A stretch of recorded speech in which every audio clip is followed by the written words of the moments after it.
This is Jill Ciminillo with Pickup Truck Plus SUV Talk, and Tim and I were at the Work Truck Show in Indianapolis last week, and I had the really cool opportunity to drive this vehicle right here, which is the EV600 from BrightDrop, which is a subsidiary of General Motors, and it was really cool.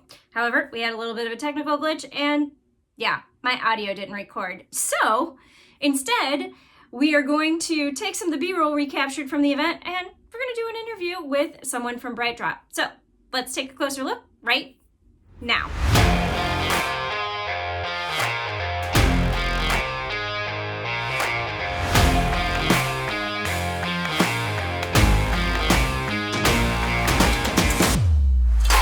Thank you so much for joining me because, as you know, we had a little bit of a technical issue, but the BrightDrop EV600 is just such a cool vehicle that I wanted to make sure that we had a little bit of a conversation about it and talked a little bit about what this vehicle is and what it's going to mean for, the commercial business and industry coming up. So I was wondering if you could just start and tell me a little bit about what BrightDrop is. Let's start there. Absolutely. First of all, appreciate you having me on today. So BrightDrop is a company that was incubated originally within General Motors. So General Motors has a technology incubation center, and they look at companies and look at new ideas all the time and investing lots of money, time, and effort in doing kind of what's next. And the outcome of that is a lot of ideas. It's a lot of companies that end up staying with inside of General Motors, and then some companies that get spun out into separate entities. So BrightDrop is one that got spun out into a separate company. We are a wholly owned subsidiary of General Motors, and that was announced January of 2021. So really just kind of formally in existence a little more than a year ago, which is awesome. And what we did and formed this was all about creating an entire ecosystem for product movement, specifically, but not exclusively focused on package movement for e-commerce. And as you know, e-commerce is absolutely exploding. And what that's doing is it's bringing more and more emissions close to where we live. I don't know about you, but I've got trucks coming to my house every single day. In fact, you may have heard my dog barking in the background at one of those trucks come by, and he might bark again because they come all the time. So, reducing emissions or going to zero emissions where we live, we believe at BrightDrop is absolutely paramount, but we're not stopping at just the vehicle. We've got a whole holistic solution with our EP1, which is a last 100 yards package mover for high dense areas and optimization of leveraging humans to deliver more packages more efficiently and effectively, as well as software. And we won't stop there. So, BrightDrop is building an entire ecosystem, not just electric vehicles. Right. So the vehicle that I drove at the Work Truck Show last week in Indianapolis, that was the EV600. And I have to tell you, I've never driven anything that big. It was really cool. And I mean, so this is going to be the first vehicle you guys are putting out, correct? It is. The EV600 is the first one. And then we've announced the 410, which is built pretty much on the same platform, just being a little north of 400 cubic feet versus 600 cubic feet. Okay, so let's talk about what the EV600 is. It kind of looks a little bit like a school bus, but a little bit smaller. But it's all electric. And what is, I would say what's under the hood, but it's not really under the hood. Yeah, so the EV600 is designed and optimized for package delivery, parcel delivery. So it's a step-in van, very low center. And it's built for comfort, it's built for safety, and it's built to be able to optimize how fast drivers can get packages delivered. And that is, in addition to just the vehicle, a number of different software components out there that helps us work with our customers to optimize routing, optimize how they utilize, how they load packages, and how they deliver. So the EV600 is, it's as its name, it's 600 cubic feet. It's built on the Ultium platform. The initial product is a range of 250 miles, estimated 250-mile range.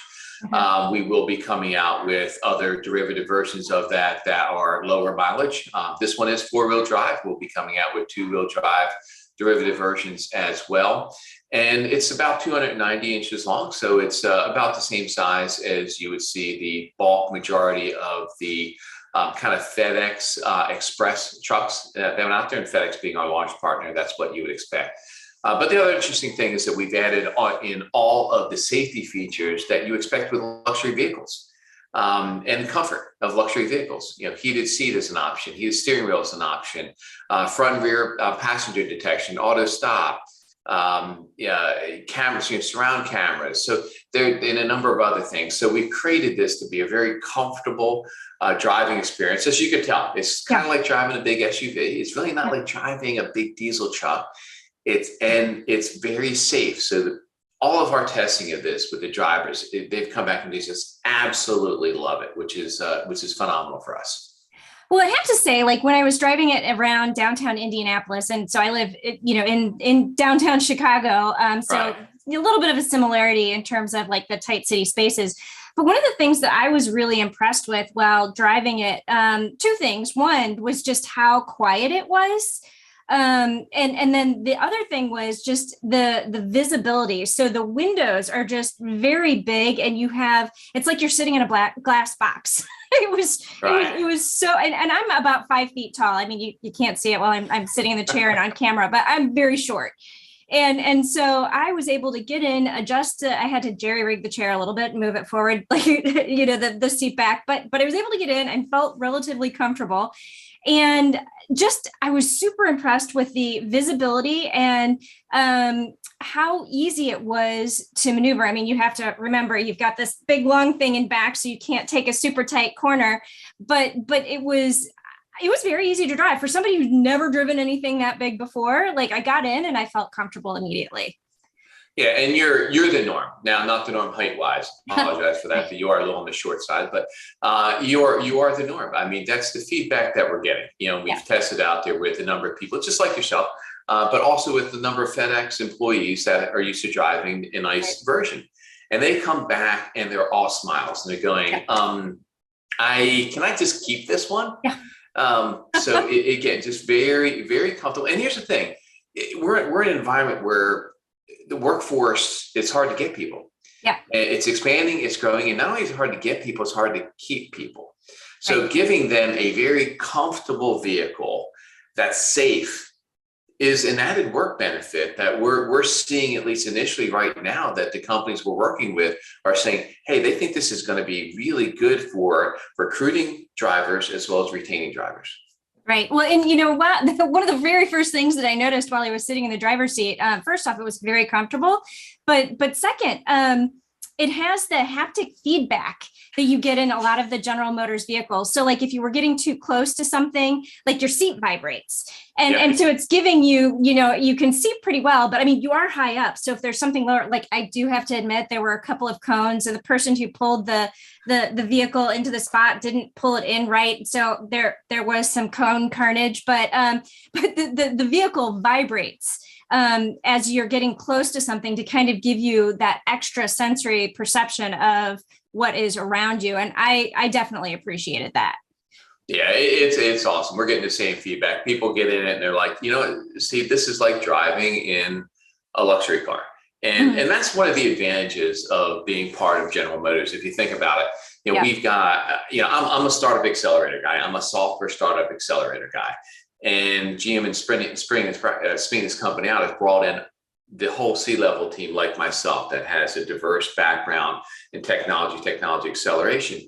And it's really kind of, it's just phenomenal how they put this whole thing together, geared towards next generation, the next generation customers, but leveraging 100 years of GM experience. So I've got the luxury of being the startup where we can move very fast, very nimble, but I've got all of the production, the scale, the safety, the knowledge, and this vast leverage that we can have that other startup companies, they have to figure out. They got to get it wrong 5 times before they get it right, or they got to build it from the ground up.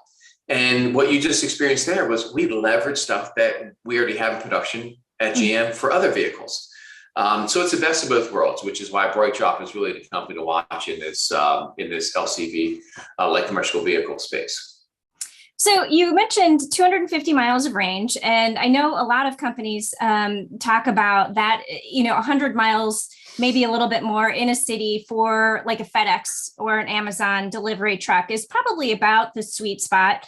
And you also mentioned that this is going to be powered by the Ultium battery. Now, there are a couple of other vehicles in the General Motors lineup that are powered with the same battery, and that's the GMC Hummer and the Silverado EV, which is going to be coming in a couple of years. So, I mean, that has to be an advantage as well, where you're taking something that you've already developed for another product and you can just bring it here. Yeah, absolutely. I mean, the money that we're spending, and Mary has announced, increasing it from 35 billion to 40 billion by 2025. Investment in EVs and battery technology is just unmatched in the market today, and we're accelerating. So we're accelerating everything that we're doing around EVs. BrightDrop again is being part of GM in general, where that acceleration is picking up even more momentum. So leveraging all of that, again, we're leveraging every dollar that GM invests. I get all that benefit. And again, trying to have a startup company come out and try to match that is time and money. And then it's also having to pull vehicles back. You've seen other companies pull vehicles back and things of that nature, where taking advantage of this kind of cross-platform capability that GM has built, but then giving it to us so that we can move very quickly in a whole new market segment. This is a whole new market segment for GM. Is really exciting, and I love it. I mean, being a startup guy, I get the benefit. I used to be the little guy competing against the big guys. Now I'm kind of like the little guy with the big guy right behind me competing against little guys and big guys, which is awesome. No, that's definitely cool. I know the one final question that I know people are going to ask. Okay, 250 miles of range. How long does it take to charge? So, we'll release the specifics on that, but we've got fast charging, EV fast charging, as well as your typical overnight trickle charge. And that's one of the reasons why we put the 250 mile range vehicle out first versus just a slightly less expensive lower version. And we will be coming out with lower miles versions. You've got range anxiety, fear, charging infrastructure, et cetera. So the fact that we brought the highest capacity battery out first, we believe that that's an advantage for our customers.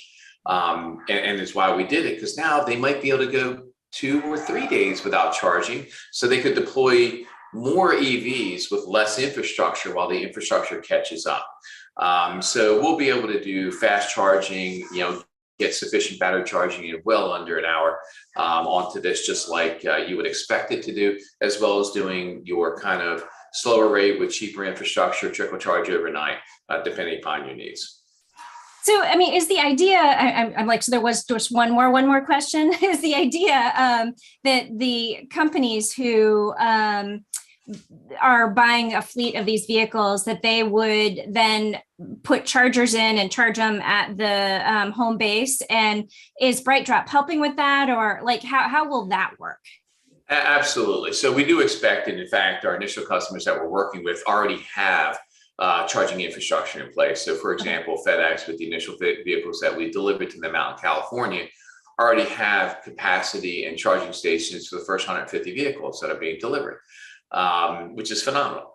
Now, some are working in parallel to do that. And at GM, we have an infrastructure and charging entire group that is committed and dedicated to that, not just for the GM fleet side and GM customers, but also for BrightDrop. So again, this is where we get incredible leverage by being part of one of the largest companies on the planet, where as they move forward with big global partners for EV infrastructure, again, BrightDrop can capitalize on that as well.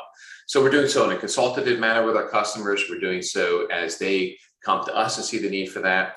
But you are correct, is that the majority of who we're working with are going to be putting this infrastructure in at the central location where the vehicles are. We do have some that are looking at customers taking these, or their people actually taking the vehicles home if they can, and charging them at their house. So the 410 is, the length of a kind of like a big SUV. That's why we brought the 410 version out. Could fit in a normal parking space. So we do see some customers are saying that, hey, to look at scale and charging, that they're going to allow their people, or actually ask them to take them home and charge them at home, and then reimburse them for charging that vehicle at home as they use it. But the majority is going to be an in-yard charge. Got it. Okay, so the vehicles are already starting to be delivered. You said FedEx and California? Absolutely, yeah. We've already delivered. We've already publicly announced the first 5 that we delivered last year before the end of the year. So the first year the company was announced, we actually delivered production vehicles, which is awesome. And this year we're going to continue to be delivering our model year 22 vehicles, which have been sold out to FedEx, and that's ongoing throughout the year. We've not announced the number of vehicles, but it's, I would say it's fairly substantial number of vehicles that they'll be putting on the road. And then we'll be bringing our CAMI facility up in Ingersoll, Canada, will be coming online the second half of this year. And that's a 1.7 million square foot facility that is 100% dedicated to the BrightDrop platform. So again, we've announced that by 2025, we'll be delivering in excess of 50,000 BrightDrop vehicles per year. So you see that the capacity that we've got out there is substantial, and we'll be bringing that online at the end of the year with high volume productions ramping very quickly in early 23. So you're going to see a ton of these out there in early 23, and you'll see them out there this year as well on the road. Not just with the FedEx logo on it, but you're going to see other logos out there as well. Obviously, we've done our initial deal with Walmart, and you'll see that vehicle out there as they are testing and utilizing that. And Verizon, you won't see that one as a 410. That'll be sometime next year, but we expect at least a dozen more brands to be announced within the next, call it 90 to 120 days on the BrightDrop platform. As well as I'm sure you'll be seeing some images out there of other people testing it as well. Awesome. Yeah, no, I like I said, I was nothing but impressed when I drove it, from the safety features to the cameras to, if you've ever driven an electric vehicle, it has the one pedal driving. So you can push your foot down and lift off the gas for it to slow down. I don't think I touched the brake pedal once, actually, while I was driving it. So, I mean, you have some huge capacity for regenerative braking and, recharging a bit while you're driving, in addition to the fast charge capability. And so, I can't wait to see these on the roads in Chicago, because like you, we have trucks going up and down our street all the time. They're very loud, and just think of all the pollution that's going out when they're doing their deliveries. So really excited to have had the chance to drive this. And I thank you for having a conversation with me and telling me a little bit more about it. Absolutely. My pleasure.